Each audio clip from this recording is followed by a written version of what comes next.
Xiu didn't hesitate at all when he heard the words, he jumped up high and kicked Luffy on the head. Boom. Looking at Luffy who rolled towards Aokiji and Kizaru, Luo Xiu said with a playful face. You don't allow it. Do you have the qualifications not to allow it? 059 Sisters join the battle. Pirate version You regret my shadow. Available for the First Order. Luffy. After seeing Luffy being kicked out by Luo Xiu, both Rayleigh and the members of the Straw Hat Pirates shouted in worry.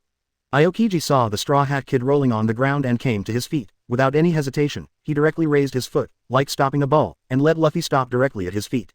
Aokiji has absolutely no intention of helping Luffy get justice. Aokiji doesn't care about the grievances between Luo Xiu and the Straw Hat Pirates. As for what Luo Xiu said, the woman who wants to keep the Straw Hat Pirates, Aokiji will not refuse.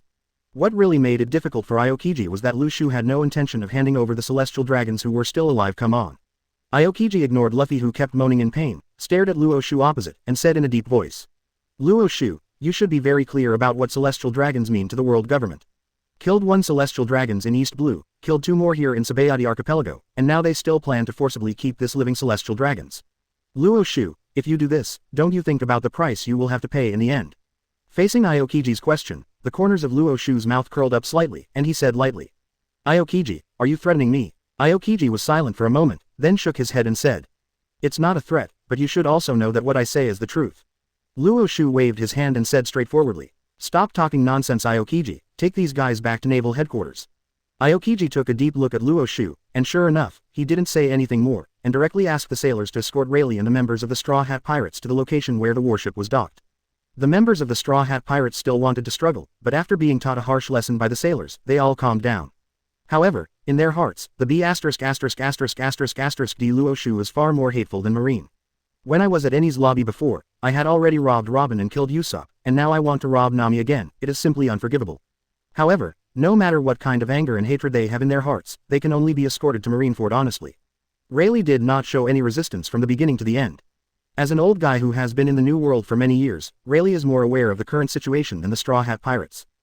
There are 2 Marine admirals, Aokiji and Kizaru, present, let alone the current state of broken arms. Even if he, Pluton, faced 2 Marine admirals at the same time in his peak period, he could only end up being caught or even directly killed.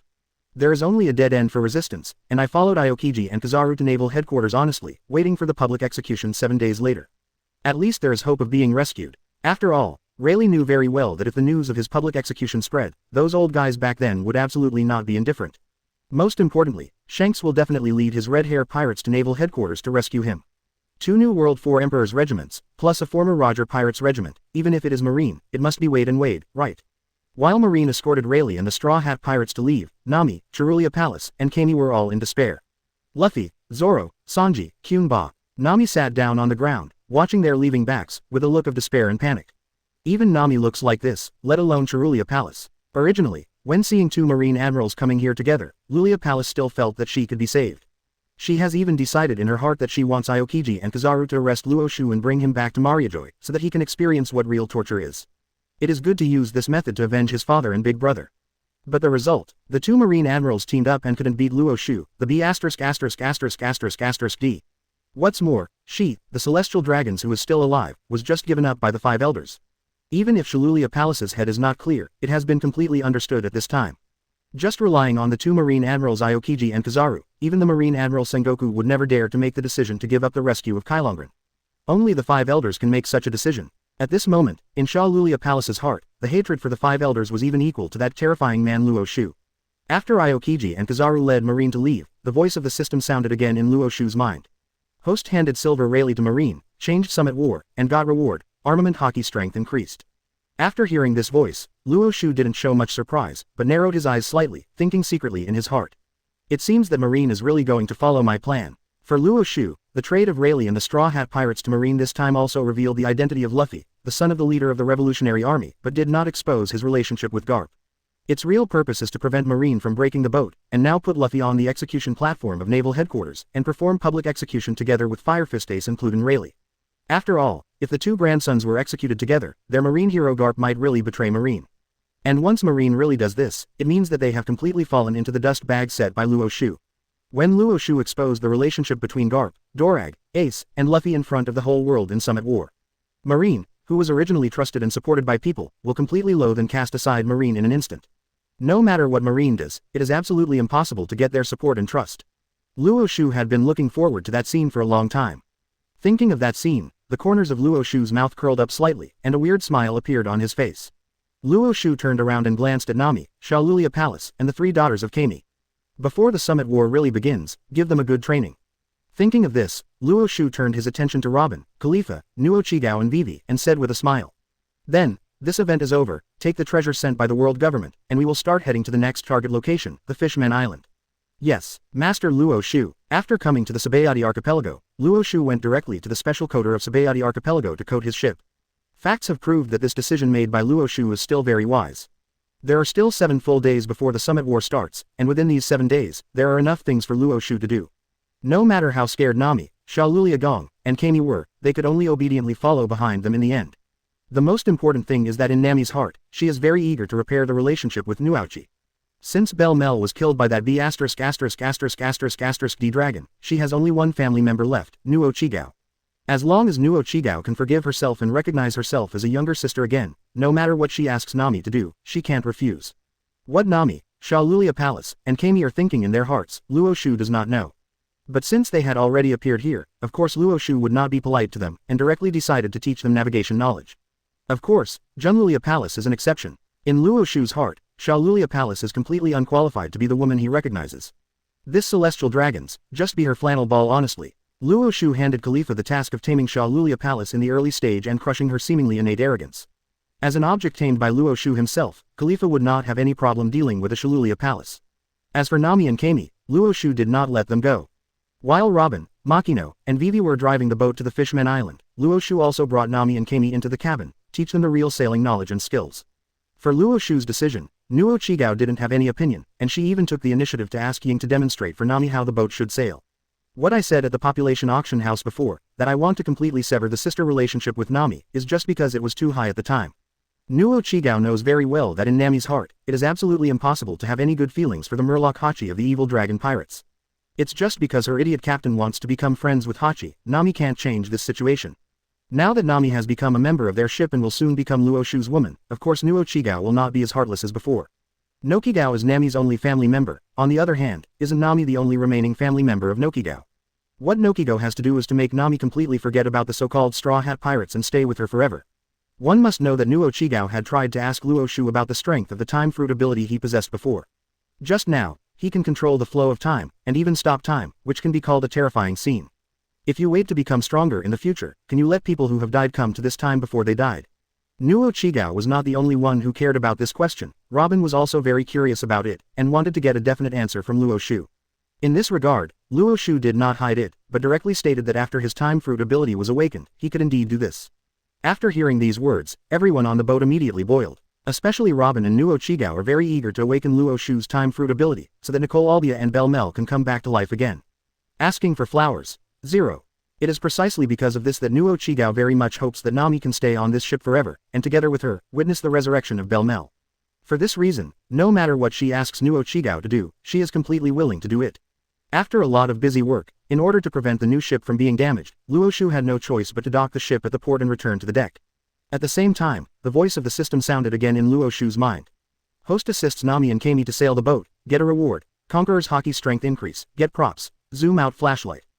After hearing the sound of the system, Luo Xiu raised his brows. He could clearly feel that the reward he got from Nami had increased the strength of his Conqueror's hockey by more than a notch. In terms of individual hockey, maybe someone is slightly better than Luo Xiu. But in terms of the average strength of Conqueror's hockey, Luo Xiu has definitely reached the strongest point. Thinking of this, the corners of Luo Xiu's mouth curled up slightly, and a satisfied smile appeared on his face. As expected of Nami, the rewards she brought did not disappoint me. It is no surprise that Luo Xiu can be rewarded with the amount of space Nami occupies in the plot of the original work. As for that special item that Kami brought, zoom in and zoom out the flashlight. It can only be said that the appearance of this prop is really suitable for his trip to the Fishman Island. With this zoom-in flashlight, Shirahoshi, the mermaid princess who was one of the goals of Luo Xiu's trip, can't let it go. While Luo Xiu led the girls to the Fishman Island, Aokiji and Kizaru also escorted Rayleigh and the Straw Hat Pirates to naval headquarters. This time, even Sengoku, the Marine Marshal, has been waiting for their arrival at the port of naval headquarters. When Sengoku saw Rayleigh with a broken arm, swollen face, and bloodline and dust all over his body, the corners of his mouth twitched, and he suppressed an inappropriate smile, and said in a deep voice. Rayleigh, the old man really didn't expect that you would appear in the Sabayati archipelago. For so many years, neither our marine nor the world government has given up looking for the traces of you members of the Roger Pirates. In the end, you guy, have you been staying under the nose of our marine? After hearing what Sengoku said, Rayleigh smiled wryly, shook his head and said. So what, now I'm in the hands of your marines. Sengoku was very satisfied with Rayleigh's resignation attitude, nodded and said in a deep voice. Since you already know the identity of Fire Fist Ace, you must also know that we marine will use the same method to let you be publicly executed together with Fire Fist Ace, right? Rayleigh nodded slowly, but immediately looked at Sengoku in front of him, and spoke sincerely. Sengoku, I think, you Marines, it's better not to do this. Neither I nor the rest of the Roger Pirates knew that Ace was Roger's son. So even if you want to execute him publicly, those members of the Roger Pirates back then would not have any opinion on it. However, if Marine wants me to be publicly executed together with Ace, those guys will definitely not sit idly by. Having said that, Rayleigh paused, looked at Sengoku's expressionless face, and couldn't guess what he was thinking, but finally continued. Whitebeard pirates, red hair pirates, and those from Roger's pirates will all participate in this war. Sengoku, if this war really breaks out, whether it's you Marines or the pirates, there will definitely be huge casualties. Just when Rayleigh was about to say something, Sengoku waved his hand violently, glared at Rayleigh fiercely, and said firmly. Rayleigh, find out who you are now, you're just a prisoner. This old man is the Marshal of Marine. It's not up to you, a prisoner, to decide what Marine does. Rayleigh took a deep look at Sengoku and said in a deep voice. Sengoku, you'll regret it. Sengoku ignored Rayleigh, gave a cold snort and waved his hand, and directly asked the Marines to escort Rayleigh away. At the same time, Sengoku looked at the members of the Straw Hat Pirates, as well as Garp's grandson, and was furious. I can't wait to slap the idiot Luffy on the brain. Bag broken. Does this B************ D kid know how much trouble he's causing that guy Garp? Even Sengoku has some headaches. What to do with this Straw Hat kid? After Sengoku returned to the office, he immediately contacted Garp, who was staying in Impel Down with Fire Fist Ace. The phone bug had just connected, and without waiting for Garp to speak, Sengoku said bluntly. Garp, your grandson, Luffy, has fallen into the hands of our Marines. According to the orders of the 5 elders, they are going to let the Straw Hat Boy be publicly executed with Ace the Fire Fist.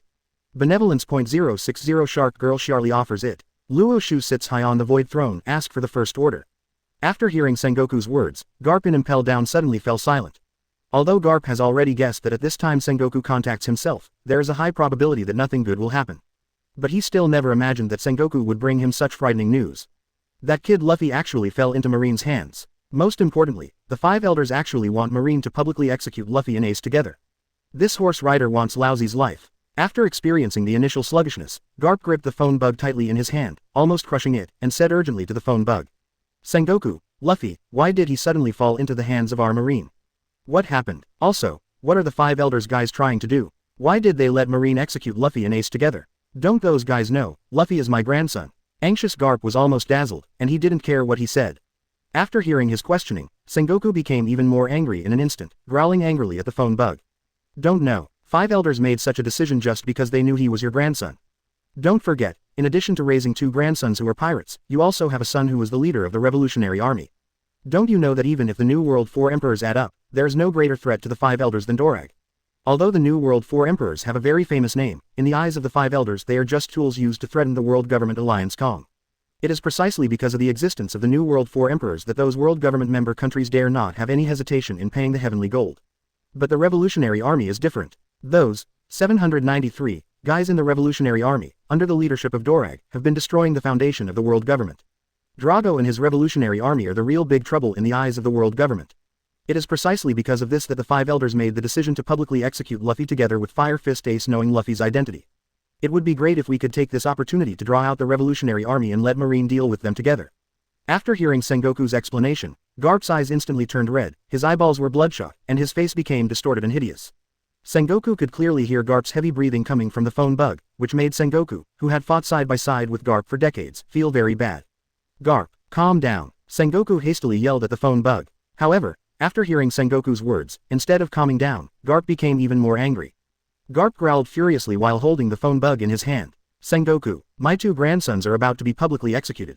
Tell me, how should I calm down? This old man has fought for Marine all his life, and at such an old age, he wants to watch his 2 grandsons be executed by Marine. Garp was on the verge of losing his mind. Originally, because Ace was going to be publicly executed 7 days later, Garp was full of entanglement and pain. On the one hand is the family, and on the other is the justice that I have fought for all my life.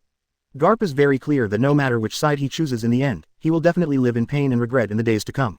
But now hearing the news that Luffy will be publicly executed, the importance of family in Garp's heart instantly overwhelms justice.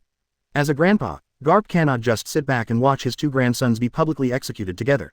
After hearing Garp's words, Sengoku's pupils in the marshal's office shrank suddenly, and he hurriedly shouted at the phone bug. Garp, calm down, I can help you, whatever is on your mind, do it right now, and don't think about it again. I will contact 5 elders now, and I will negotiate with 5 elders. Garp's eyes were red, panting heavily, staring at the phone bug in front of him without saying a word. After a while, in Sengoku's worried and heavy heart, Garp finally said in an extremely low tone. Okay, I'll wait for your news. In the marshal's office, Sengoku looked at the phone bug in front of him and fell into a long silence. Rao didn't know how to deal with this situation because of the wisdom possessed by him, Sengoku, who was known as the resourceful general during the Marine Admiral period. Garp's reaction just now was very obvious. If he insists on publicly executing Luffy and Ace together, then he, the Marine hero, will really betray Marine completely. Whether it's from the standpoint of an old buddy who has been with him for many years, or from the perspective of the Marine Marshal, Sengoku can't let this happen no matter what. Once Garp betrays Marine, it will deal an incomparably huge blow to the entire Marine. You know, in the minds of most sailors, although Garp is just a vice admiral, as a Marine hero, he is their idol and the goal of their efforts. Sengoku rubbed his aching head and couldn't help complaining in a low voice. Damn it, why does this kind of thing always give me a headache? Getting the 5 elders to change their minds is easier said than done. Not to mention this kind of thing that can take this opportunity to solve the revolutionary army. However, Sengoku eventually contacted the 5 elders after thinking about the horror of Garp's betrayal of Marine. Facts have proved that Sengoku's prediction is indeed correct. When Sengoku said that he would give up the public execution of the Straw Hat Boy, 5 elders immediately sprayed at Sengoku. Sengoku, on the other hand, put on a messy look, threw the phone bug on the desk, and let these guys vent. He pretended not to hear it. After the 5 elders calmed down after venting their anger for a long time, Sengoku also bluntly stated that in the future, they will assist the world government to deal with the revolutionary army. It's just that the Straw Hat Boy needs to be temporarily let go this time, and he will not be executed publicly but will be imprisoned in Impel Down forever. You must know that the world government has said a lot before, let Marine and their CP organization take action to completely wipe out the revolutionary army. But they were all pushed back by Sengoku, the Marine Marshal, on the grounds that Marine still needs to deal with the pirates in New World. Now, in order to prevent Garp from really betraying Marine, Sengoku can only hold his nose and accept this kind of thing. I'll talk about it later. At this moment, it's almost certain that the Whitebeard pirates, the Red Hair pirates, and the remnants of the Roger pirates will participate in the war that will take place 7 days later. What's more, that guy Luo Xiu can be said to have single-handedly started this huge war, and he has a great possibility to participate in it. At such a critical moment, Garp, who is very important to Marine, must not be allowed to betray Marine. After receiving this promise from Sengoku, 5 elders had some debates and discussions, and finally decided to agree to Sengoku's request. They could have allowed the Straw Hats to be imprisoned in Impel Down instead of a public execution along with Ace the Fire Fist and Pluten Rayleigh. But when this war is over, the Whitebeard pirates, the remnants of the Roger pirates, Marine and Admiral must be dispatched together to get rid of Luo Xiu. After these things are done, Marine must also go all out to assist the world government in completely annihilating the revolutionary army. Although Sengoku resisted the 5 elders' condition, he had no choice but to bite the bullet and agree in the end.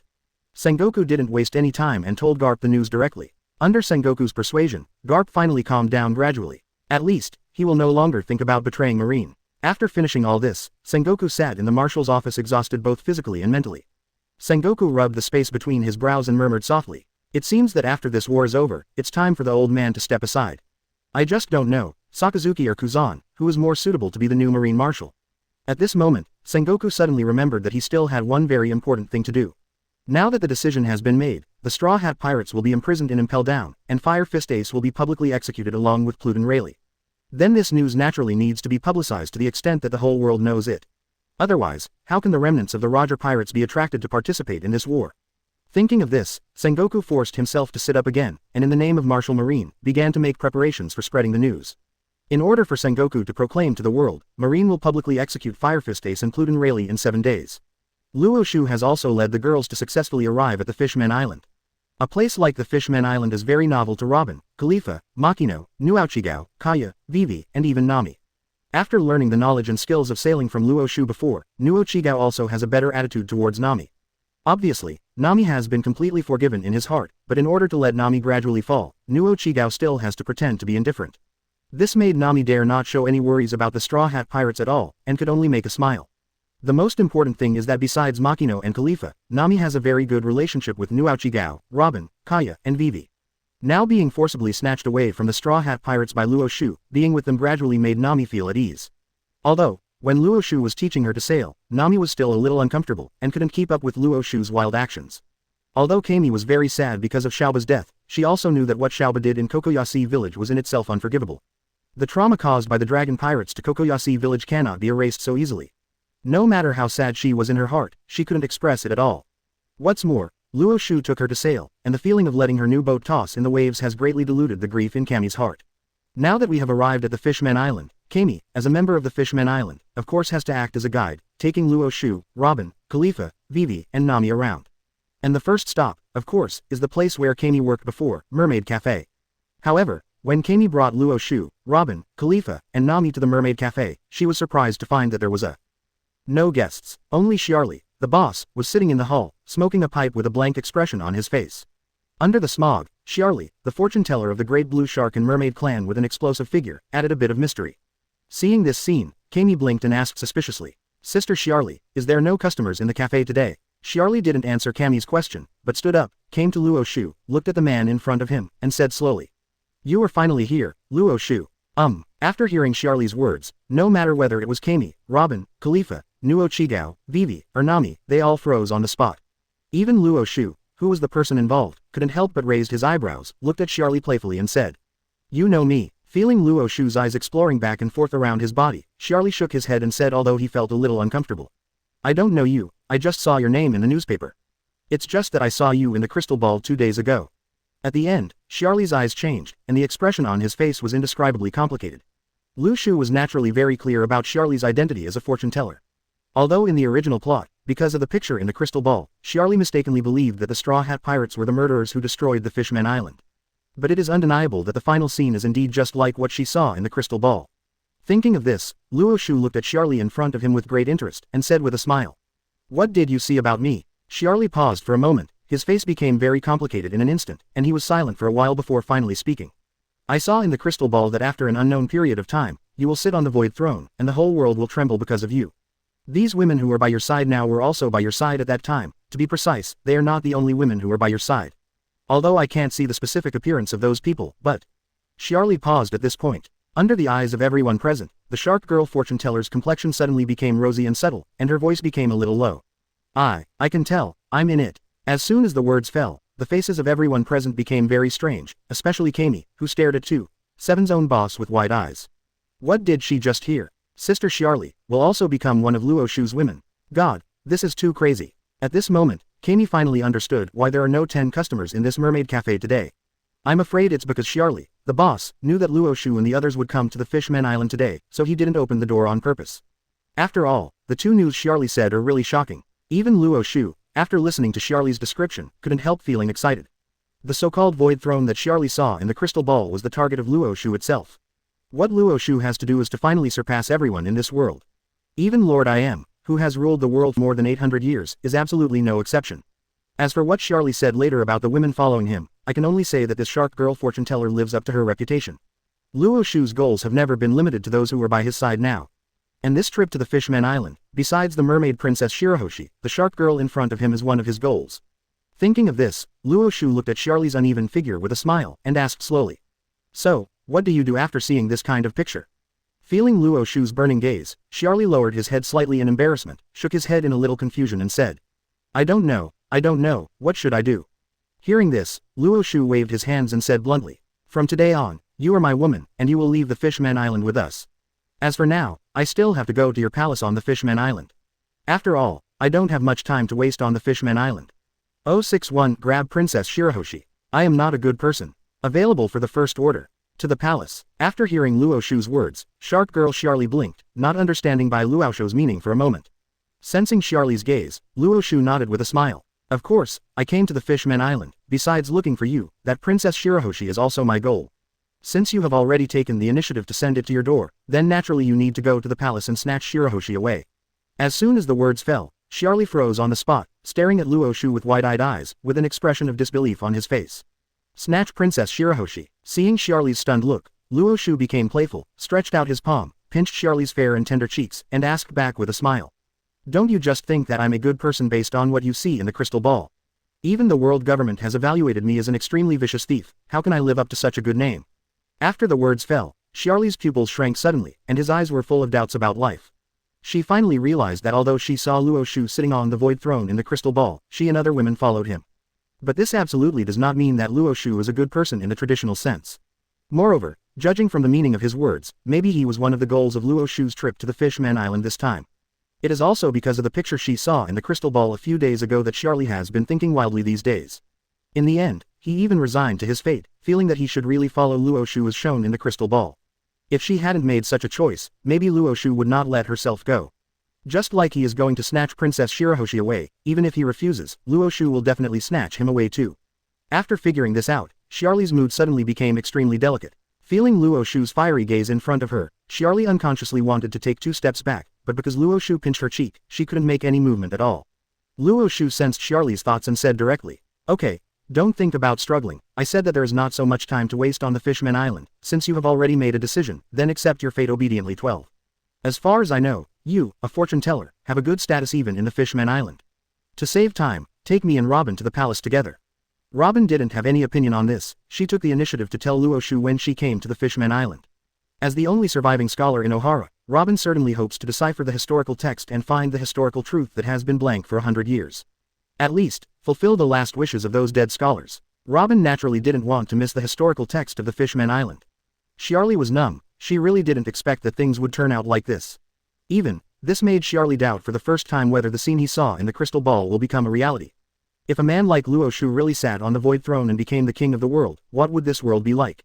Since Xiarli saw that picture in the crystal ball, she has collected all the information about Luo Xiu, and naturally knows how terrifying this man is. Even if he didn't lead the way for him, the guards in the palace would definitely not be able to stop Luo Xiu. Thinking of this, Xiarli sighed secretly in her heart, and said helplessly. Okay, I'll take you to the palace now. Luo Xiu nodded in satisfaction when he heard the words, let go of the palm that was pinching Xiarli's cheek, and said to Khalifa, Machino, Nuo Chigao, Kaya, Vivi, and Robin. You stay here for the time being, and we will be back soon. Okay, Master Luo Xiu. Naturally, the girls would not have any objection to Luo Xiu's words, and Kami also volunteered to express that she would make coffee for everyone by herself. While they were having fun, Xiarli also took Luo Xiu and Robin to the location of the palace. It has to be said that Xiarli, a fortune teller, does have a very good reputation and status in the Fishman Island. Even if she was going to the palace, no one stopped her at all, even if she brought Luo Xiu and Robin, whom the palace guards had never seen before, at this time. In the eyes of these guards, Xiarli had a new prophecy, so he came to the palace to meet King Neptune of the Fishman Island. After a smooth journey, Xiarli took Luo Xiu and Robin directly to the palace where Neptune was. At this time, Neptune was not the only one in the palace. The three princes, the left minister, the right minister, Shark Star, Emperor Star, and Crane Star, were also here. At this time, they were discussing the public execution at naval headquarters 7 days later. As contemporaries, Neptune has a very good relationship with Whitebeard, and even the Fishman Island belongs to the Whitebeard pirates. In order to prevent those human traffickers and pirates from catching mermaids on the Fishman Island, Whitebeard used his title of the world's strongest man to frighten those who spy on the Fishman Island. It is precisely because of the relationship with Whitebeard that Neptune is very worried about what will happen to the Whitebeard pirates in this war. And there the Fishman Island, is there any way to help the Whitebeard pirates?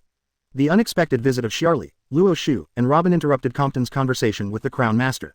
Neptune, who was sitting on the throne, saw Xiarli coming, and immediately spoke enthusiastically.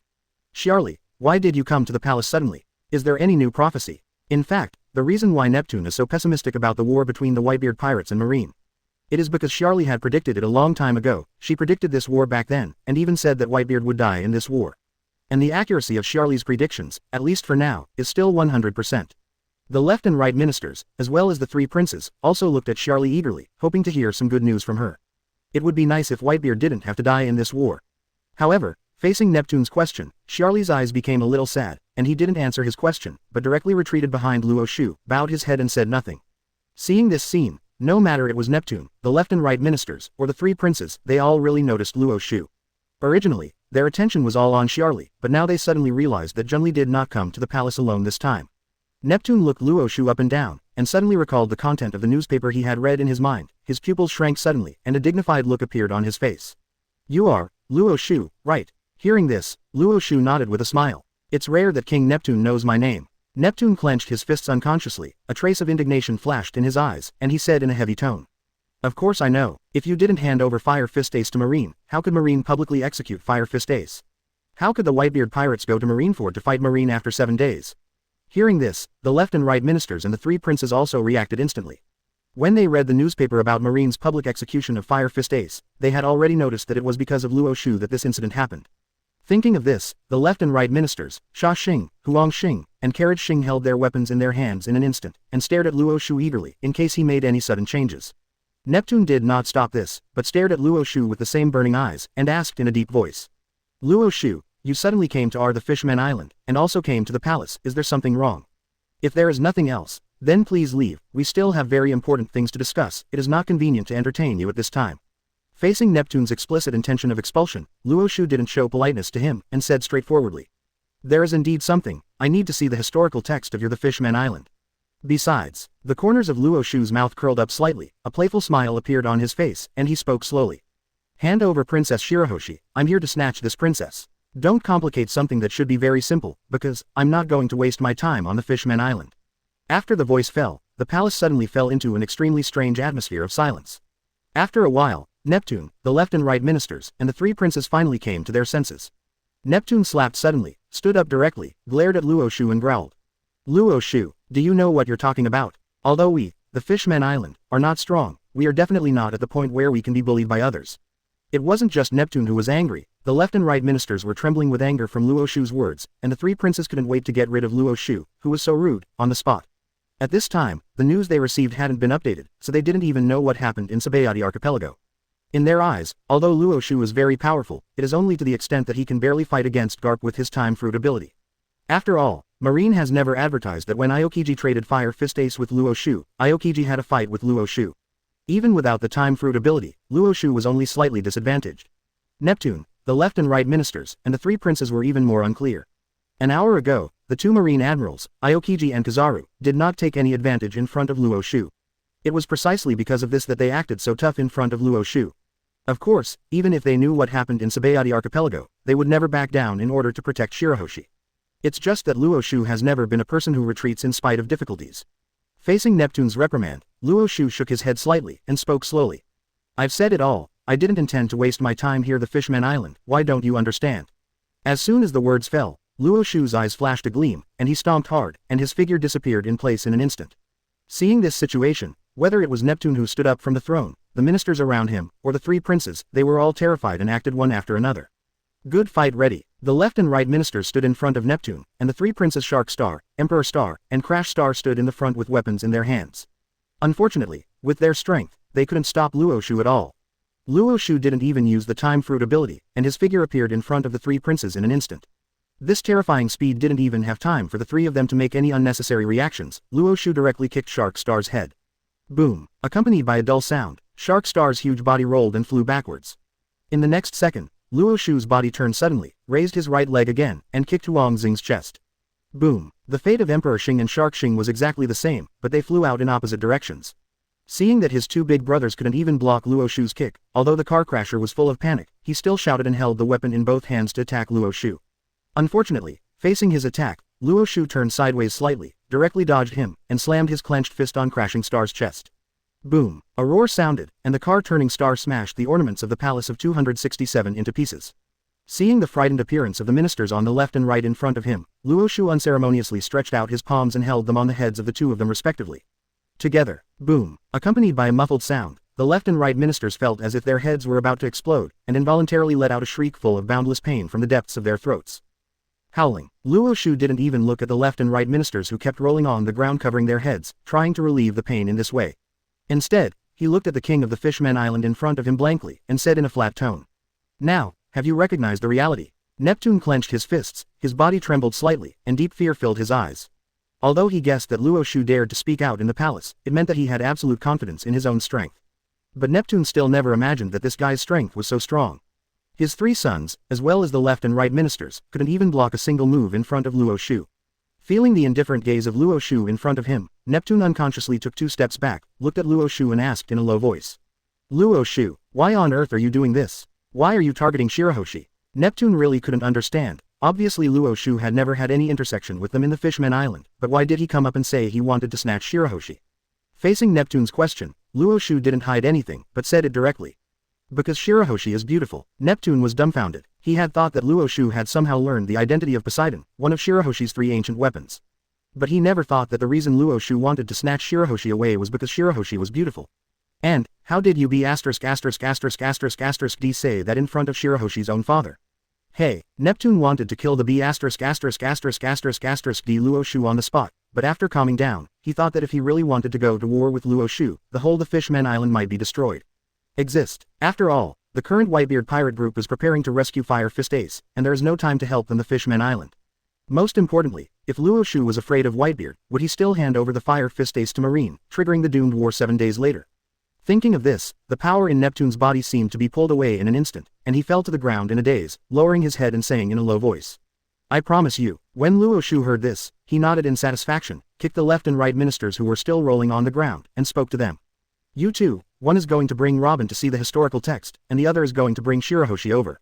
The left and right ministers glanced at Neptune, and found that Neptune was just keeping his head down in silence, so they could only agree. .062 Shirahoshi dedication. The big villain Luo Xiu. The revolutionary army joins the battle top. Kneeling to subscribe. Since even the King Neptune dared not refuse Luo Xiu's conditions, the left and right ministers certainly couldn't ignore his words. According to what Luo Xiu said, one can take Robin to the place where the historical text is. And the other one ran towards the hard-shell tower where Princess Shirahoshi was. Luo Xiu carelessly sat down on Neptune's exclusive throne, which made Neptune feel a little at a loss. You know, Neptune, as the king of the Fishman Island, has a very good relationship with him, whether it is Whitebeard, or Garp and Sengoku, and even the One Piece King Roger who has been dead for many years. But this is the first time he has seen a guy like Luo Xiu who has no scruples in his behavior and does things recklessly. But the timing he found was so ingenious. If it weren't for the fact that the Whitebeard pirates would fight Marine 7 days later and rescue Firefist Ace from Marine. With the relationship between Neptune and Whitebeard, as long as you tell Whitebeard about this, Whitebeard will definitely help him deal with this D Luo Xiu. But now, all Neptune can hope for is probably to wait until the end of this war to see if Whitebeard can survive. Or, wait until this war is over, use his face as the king of the Fishman Island, to ask Marine to help deal with Luo Xiu, and then snatch Shirahoshi back from Luo Xiu. Other than that, Neptune doesn't have any methods at all. Who made them? The Fishman Island's power is really too weak. Thinking of this, Neptune's eyes became even darker, and his head drooped involuntarily. At the same time, Shark Xing, Huang Xing, and Crashing Xing also got up from the ground respectively, and the three of them were either covering their heads or rubbing their chests. The head that was kicked by Luo Xiu, and the chest that Luo Xiu punched with his fist, even now, there are still severe pains. That is to say, the will of the three princes was still strong, so they were able to hold on without wailing. They have also seen the compromise of their father and king, and they also know that their sister Shirahoshi is about to be snatched away by Luo Xiu, D. This feeling of powerlessness filled the hearts of the three princes with pain. However, no matter what kind of anger and hatred they harbored in their hearts, they had already clearly felt it in the fight just now that was not considered a battle at all. With the current strength of the three of them, they are not even qualified to pose any threat to Luo Xiu. If they really want to continue to stop Luo Xiu, based on what they have seen of Luo Xiu's behavior in the newspapers, I am afraid that the Fishman Island will be massacred by this guy. Thinking of this, Shark Star, Emperor Star, and Crashing Star trembled all over, but they didn't dare to express any opinions, and they didn't even dare to look at Luo Xiu who occupied their father's throne. Under the torment of being unable to protect her family, Princess Shirahoshi finally came to the palace under the leadership of the left minister. Hot tears were still pouring out of Shirahoshi's eyes, his eyes had turned red, and his face was full of pain. Especially after seeing Luo Xiu occupying his father's throne, while his own father fell to the ground, and the three big brothers all looked bruised and swollen, Shirahoshi couldn't stop sobbing. After seeing Shirahoshi's arrival, Neptune was also very distressed. After forcing out a smile that was uglier than crying, he said nah. White, Shirahoshi. For a while, Neptune didn't know how to persuade Shirahoshi. Do you want to tell her directly that she should sacrifice herself to protect the countless mermaids and murlocs on the Fishman Island from being harmed by Wrong Shu? Neptune is not only the king of the Fishman Island, but also the father of Shirahoshi. However, what Neptune didn't expect was that Shirahoshi took the initiative to complete what he didn't finish. Shirahoshi sobbed a few times, with a few crystal tears under his eyes, squeezed out a smile, and said in a low voice. Father, I promise to leave with Luo Xiu, please stop talking. As the princess of the Fishman Island, it is my responsibility to protect the mermaids and murlocs of the Fishman Island from harm. On the way to be brought to this palace by Minister Zuo had already told her everything that happened here. It is precisely because of this that Shirahoshi changed his past weakness and said such words. Shirahoshi's words moved Neptune, Shark Star, Emperor Star, Crash Star, Minister Zuo, and even Charlie, who had been silent since entering the palace. They really did not expect that Shirahoshi, who has always been extremely weak, would show such a strong side when facing this situation. Should Shirahoshi be worthy of being the princess of the Fishman Island? Neptune, Shark Star, Emperor Star, Crash Star, and Minister Zuo, after hearing Shirahoshi's words, burst into tears after a short silence. At this moment, they can't wait to fight Luo Xiu directly. Even if it is death, we must do our best to protect Shirahoshi from any harm.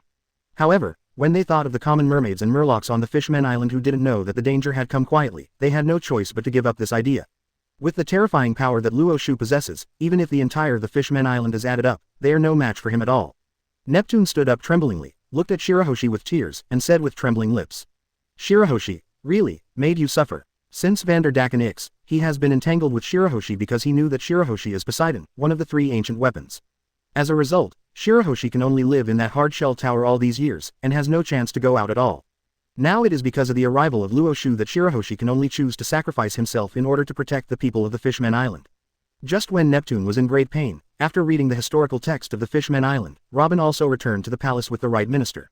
Seeing this situation, Luo Xiu stood up from the throne, and interrupted Neptune, the three princes, and the left minister with a wave of his hand, and said straightforwardly.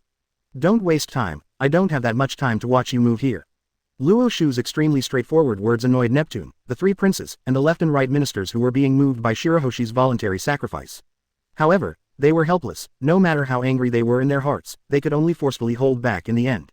Neptune, whose face was flushed from holding back, wanted to get angry, but after seeing the indifferent expression on Luo Xiu's face, he couldn't send it out in the end, and could only say in a low voice.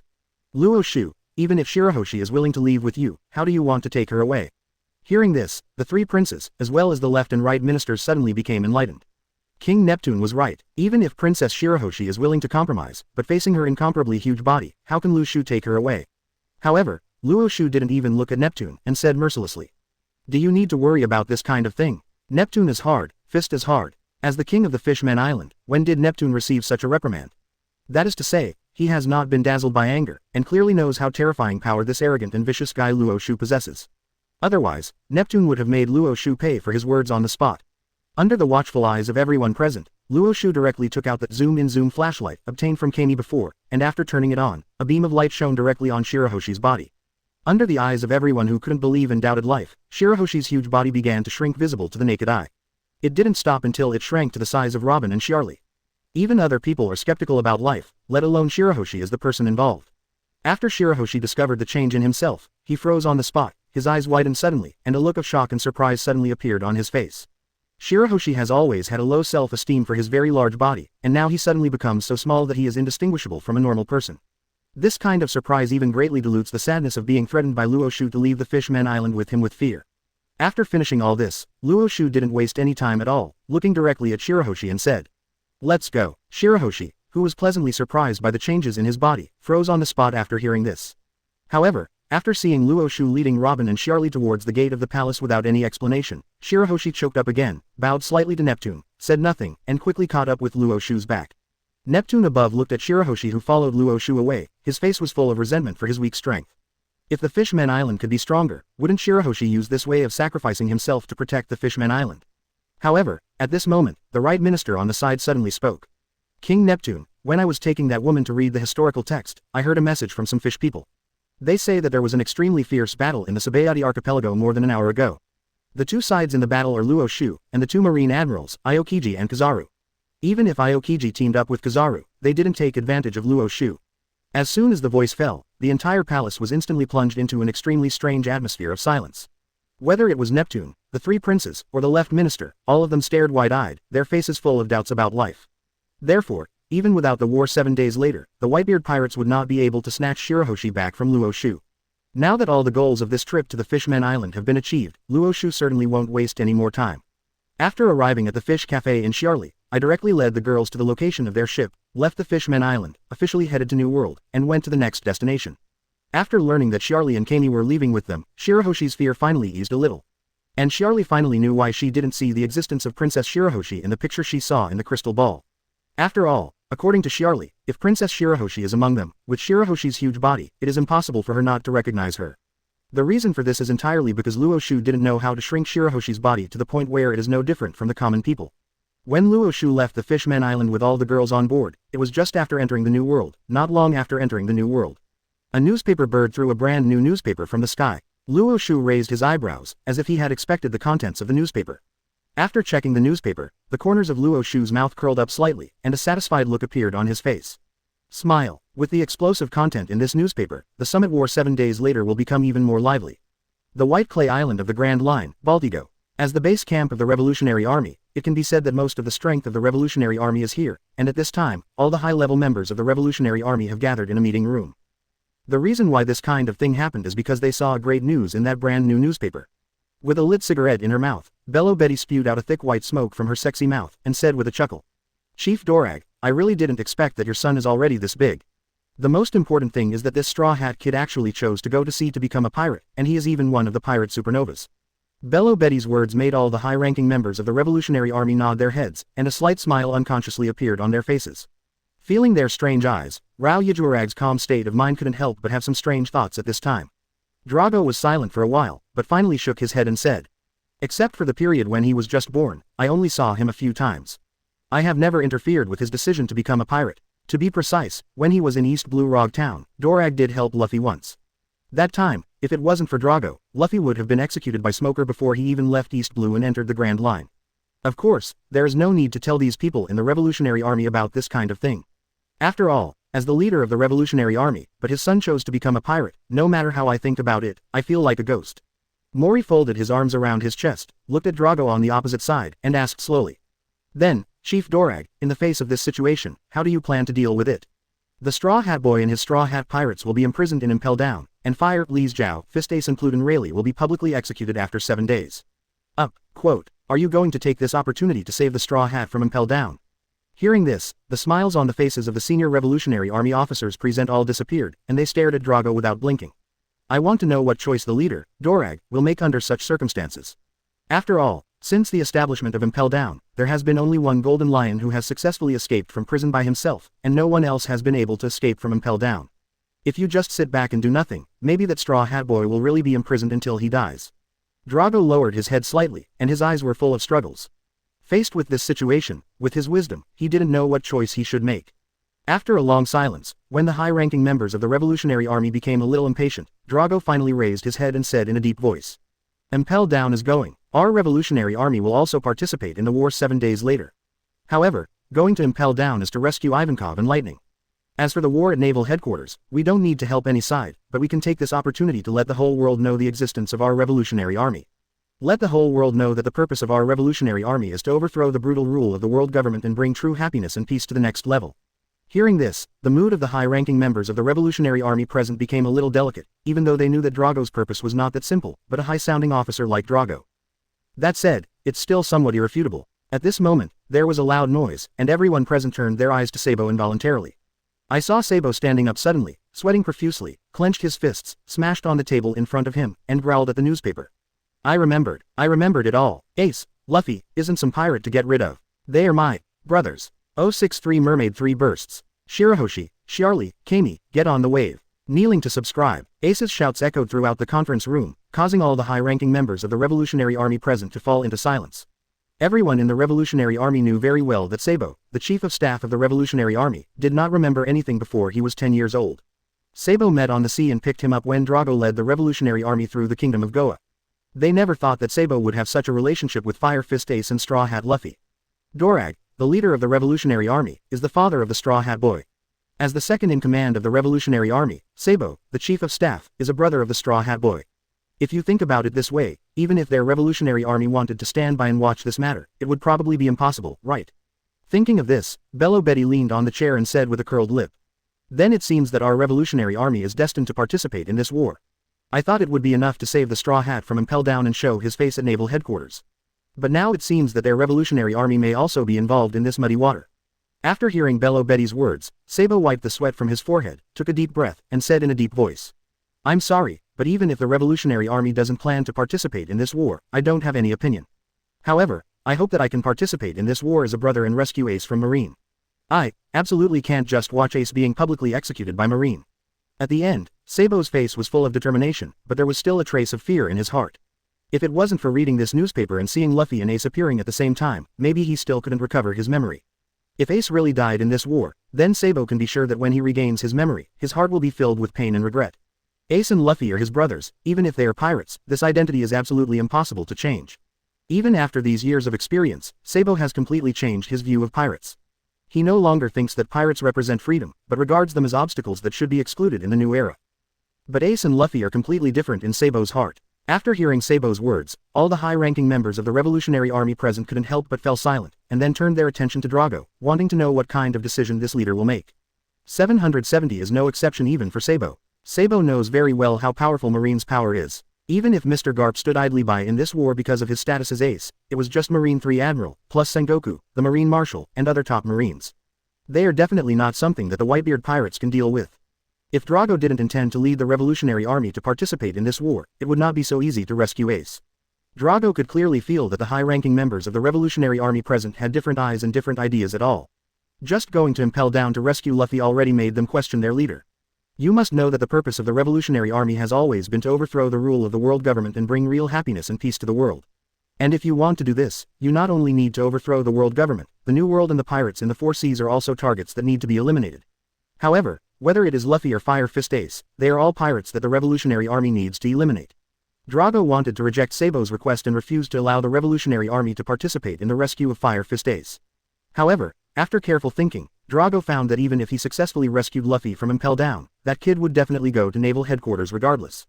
What a headache. Drago squeezed the space between his brows, a look of embarrassment appeared on his face. Sabo, who has just recovered his memory, is able to save Fire Fist Ace at all costs, let alone Luffy who has never lost his memory and spent more time with Fire Fist Ace. Even if his own father stopped him, he would definitely not be able to dissuade Luffy from rescuing Fire Fist Ace.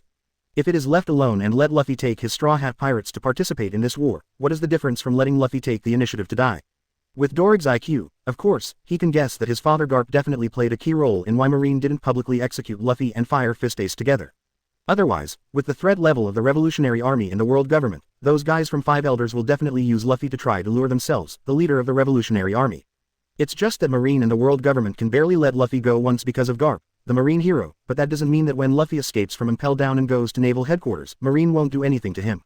Thinking of this, Dorig's eyes flickered BCCD, and after looking around, he said in a deep voice. Since this is the case, then our Revolutionary Army will divide into two groups, and I will take some people to Impel Down to rescue Ivankov and Lightning. The rest, led by Sabo, head to naval headquarters. Hearing this, except for Sabo who became excited for a moment, the expressions of the other high-ranking members of the Revolutionary Army were all different, and there was a slight change in the eyes they looked at the leader, Drago. As if he didn't notice it, Drago put his hands on the table in front of him and continued. The purpose of our Revolutionary Army in this war is to let the whole world know how strong our strength has become. Let the people see that following our Revolutionary Army, there is great hope that we can overthrow the brutal rule of the world government. Drago never mentioned that he wanted to rescue Fire Fist Ace and Straw Hat Luffy, but everyone knew very well that the reason why the Revolutionary Army participated in this war was entirely for these two people. The Revolutionary Army that was originally created to overthrow the world government and bring happiness and peace to people all over the world seems to have changed its flavor unconsciously. Unfortunately, Dorag and Sabo, the two highest leaders and second-in-commands of the Revolutionary Army, all decided to lead the Revolutionary Army to participate in this war. No matter how dissatisfied the other high-level people are, they can only follow the orders. Somewhere in the New World, on the Moby DK, thanks to the World Economic News Agency and the two newspapers issued by Marine, all the captains of the Whitebeard pirates gathered together again. Everyone looked at Whitebeard with burning eyes, wanting to know what he thinks about this matter. Under the watchful eyes of all the captains, Whitebeard read the content of the two newspapers respectively, picked up the wine bowl at the side, and drank heavily. Seeing this situation, Chowzi scratched his head and asked curiously, "Father, Marines, are they crazy? What did you say, that Pluton Rayleigh, together with Ace, will be publicly executed in 7 days' time? Not to mention anything else, Shanks alone can't just sit back and watch Marine kill his former deputy captain just like that." After hearing what Joe said, Vista on the other side nodded and echoed. Although those members of the Roger Pirates have disappeared for decades, after reading this newspaper, they will definitely choose to go to naval headquarters in 7 days. After all, the atmosphere of the Roger Pirates back then was not much worse than that of our Whitebeard Pirates. All members of the Whitebeard Pirates are family members, and the Roger Pirates are the closest partners. This kind of companionship that has been together day and night for many years will not change in any way because of the passage of time. Those guys from the Roger Pirates will definitely choose to go to naval headquarters and rescue Pluton Rayleigh desperately. Marco leaned on the railing of the deck and said slowly, "Our Whitebeard Pirates, and the red hair pirates of that Shanks guy, plus those guys from the Roger Pirates." That is to say, Marine did not choose to publicly execute Ace's younger brother, Straw Hat Luffy. Otherwise, perhaps a revolutionary army will be added. With such a lineup, do Marine guys really have the confidence to handle it? Marco's words were agreed by everyone present, and they had all seen the newspaper published by the World Economic News Agency. It was clearly stated in the newspaper that during the Sabayati archipelago, Luo Xiu had already revealed the true identity of the Straw Hat Boy. The only son of the mysterious leader of the Revolutionary Army turned out to be the Straw Hat Boy, one of the pirate supernovas. The vast majority of weak pirate groups or forces may not know what kind of organization the Revolutionary Army is. But their Whitebeard pirates, as one of the New World 4 emperors, naturally knew something about it. It is no exaggeration to say that even if all the New World 4 emperors' regiments are added up, in the minds of those guys in the world government, perhaps there may not necessarily be a greater threat from the Revolutionary Army. It was precisely because of this that when they learned that Ace's younger brother was actually the son of the leader of the Revolutionary Army, they were really taken aback. Ace and Luffy are two boys, the father's name is really bigger than the other. While the captains were discussing, Whitebeard finally drank the wine in the wine bowl, took a long breath of relief, and grinned loudly. "Gu la la la la. Regardless of what those Marine guys are up to, we have to get Ace out. Widub, Epoita, Andre, and those guys from Schoolyard, how did you get back to you?" Whitebeard glanced at Marco, Vista, Josie and others. After hearing his question, Marco immediately said with a smile, "Don't worry, Dad, they have already said that they will go to naval headquarters with our Whitebeard pirates in 7 days to rescue Ace from Marine." Joes added, grinning too, "That's right, Dad,